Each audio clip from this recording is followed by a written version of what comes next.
استفاده ثمربخش هر از زمین نزد حولگی برای تامین احتیاجات روزگارداری عائله با محصولات عضوخواری از جمله سبزیجات و میوه‌جات خیلی هم مهم باشد. با درک درستی این مسئله بانوان خطلون زمین حاصل نهالان پمیدور و بادرینگ و دیگر زراعت پرورش نموده خویش را بر محل جمع آوری نموده در برابر تامین هر روزه اهل خانه‌دان از محصولات تر و تازه باقی مانده برای زمستان گذرانی ذخیره میکنند تا در تیر ماه زمستانی پیش آمد به یگان کم و کاستگی از محصول باوری بخش و سرغذای خود استفاده برند. دولت پاچو عطایی و ساکنی ناحیه وخش در این سمت کاری خیلی صاحب هنر بوده. هرچی بیشتر با استفاده از فرصت برای فردا یعنی ذخیره برای 2 یا 3 سال آینده با همراهی پیوندانش آمادگی جدی دیده ایستاده است. او میگوید باید هر یک کدبانوی خاندان به مقدار کافی مربا، افشوره میوه، نوشابه، شکراب، خورش بایمجان و پمیدور و بادرینگ در نمک خوابانده شده تیار کرده به فصل سرما آماده باشد. من در زمینای نزد حولگی خودم 4 گرمخانه دارم که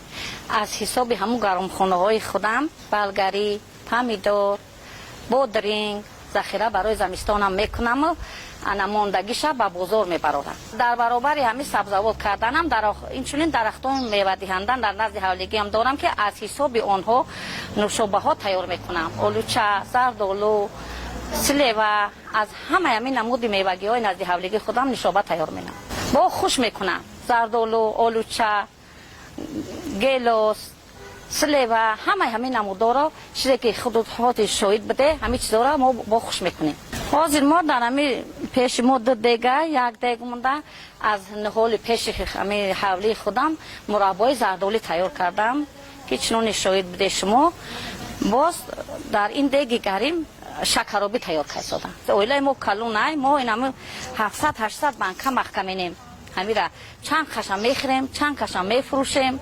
همون درآمد اویلای خدمت تامین مینم. بادرینگ پمیدور گرچنده که در بازارهای ما باشه نکی مزه هر یک چیز با خودش داره که زمستان با چیزی زمستانه مزهش دیگه های تابستان مزهش دیگه های.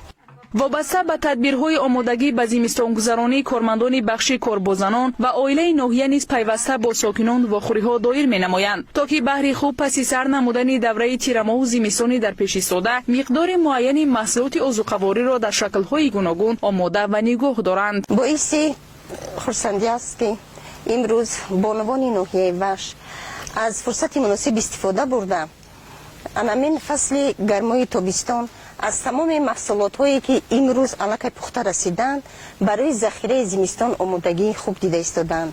از جمله امروز ما شاهد کاری یکی از بانوان موفق، یکی از بانوان پرمسئولیت اپای دولت پاچو حاضر هستیم که از یک نمودی میوه زردآلو آنها مربا علاقه آماده کردند، نوشابه ها از آلوچه آماده کردند و اینچنین امروز از پمیدور و بادرینگ و بلگری که محصول مهنت خاندان خود هستند و زمین حولگی خودشون هستند علاقه آمادگی دیده ایستادن برای آماده نمودن همین خورشویی که در زمستان استفاده میبرند و کوشش می نمایند که برای ذخیره زمستانی خود تیاری خوب بینند و دسترخوان پرناز نعمت خود را باز هم آرایش‌تر دهند با محصولات همین طبیعی مهنتی خودشون.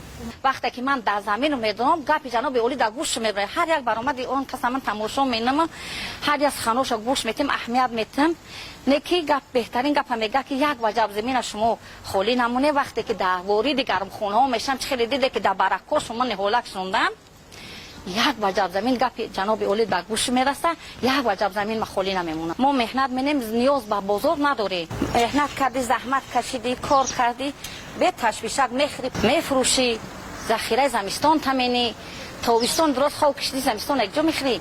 مهنت کردن برای همین هر یک زن باید که مهنت کنه.